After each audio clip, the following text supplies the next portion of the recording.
भगवान श्री कृष्ण से लीजिए जिंदगी के 6 सबक। एक, सिर्फ मुर्दों को आराम है जिंदगी संघर्ष का दूसरा नाम है। कभी अगर आपको जीवन की स्थितियों पर रोना आए तो एक बार श्री कृष्ण की जीवनी पर नजर जरूर डाल लें, रोना बंद कर देंगे आप। श्री कृष्ण ने एक जेल में जन्म लिया था और जन्म लेने के तुरंत बाद ही उन्हें रात में ही उफनती यमुना पार कर गोकुल ले जाया गया। तीसरे दिन ही राक्षसनी पूतना उन्हें मारने आ पहुंची और यहाँ से जो संघर्ष का सिलसिला शुरू हुआ वह देह त्यागने तक बना रहा। भगवान श्री कृष्ण का जीवन कहता है, आप कोई भी हो संसार में आए हैं तो जब तक जीवन है आपको संघर्ष करना ही होगा। वे चाहे श्री कृष्ण हो या पुरुषोत्तम श्री राम, मानव अवतार लेकर परमात्मा भी सांसारिक चुनौतियों से बच नहीं पाए, लेकिन श्री कृष्ण ने कभी किसी बात की शिकायत नहीं की। हर परिस्थिति को जिया और जीता। श्री कृष्ण कहते हैं, परिस्थितियों से भागो मत, उसके सामने डटकर खड़े हो जाओ, क्योंकि कर्म करना ही मानव जीवन का पहला कर्तव्य है। हम कर्मों से ही मुश्किलों को जीत सकते हैं। दो,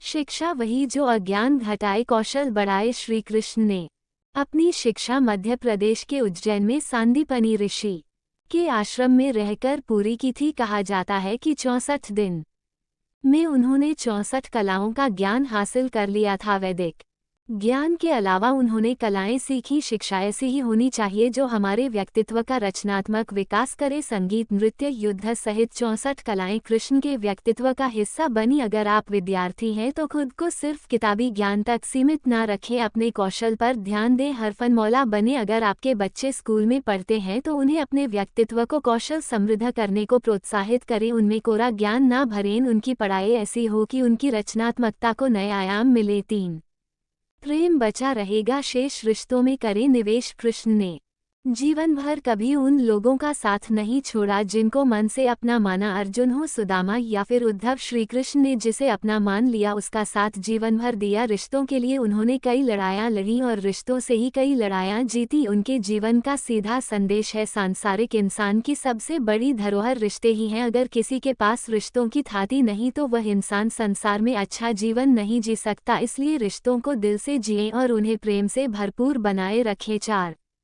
शांति की चाह बनेगी उन्नति की राह। श्री कृष्ण ने महाभारत का युद्ध होने से पहले शांति के लिए पांडवों और कौरवों के बीच मध्यस्थता की। हालांकि दोनों ही पक्ष युद्ध लड़ने के लिए आतुर थे, लेकिन श्री कृष्ण ने हमेशा चाहा कि कैसे भी युद्ध टल जाए। सबक यही है कि झगड़ों से कभी समस्याओं का समाधान नहीं होता। शांति के मार्ग पर चलकर ही हम समाज का रचनात्मक विकास कर सकते हैं। श्री कृष्ण ने समाज के लिए और मन के लिए शांति को ही सर्वोपरि कहा। उन्होंने समझाया कि कोई भी परेशानी तब तक मिट नहीं सकती जब तक शांति ना हो। शांति से ही सुख मिल सकता है, वह चाहे वैयक्तिक हो या समाज की। शांति से ही उन्नति संभव है। 5, तात्कालिक आवेश में लोच जरूरी है, दूरगामी सोच। महाभारत की कहानी में जुए की घटना के बाद पांडवों को वनवास हो गया। तब श्री कृष्ण ने दूरदृष्टि दिखाते हुए अर्जुन को समझाया कि यह समय जाया करने के लिए नहीं बल्कि भविष्य के लिए तैयारी करने का है। उन्होंने सबको महादेव शिव, देवराज इंद्र और देवी दुर्गा की तपस्या करने के लिए कहा। श्री कृष्ण जानते थे कि दुर्योधन को कितना भी समझाया जाए वह पांडवों को कभी उनका राज्य नहीं लौटाएगा। तब अपना हक पाने के लिए शक्ति और सामर्थ्य की जरूरत होगी। कर्ण के कुंडल कवच पांडवों की जीत में आड़े आएंगे, ये भी वे जानते थे। उन्होंने हर चीज पर बहुत दूरगामी सोच रखी, कोई भी फैसला तात्कालिक आवेश में नहीं लिया, हर चीज के लिए आने वाली पीढ़ियों तक का सोचा। यही सोच राष्ट्र और समाज का निर्माण करती है। 6,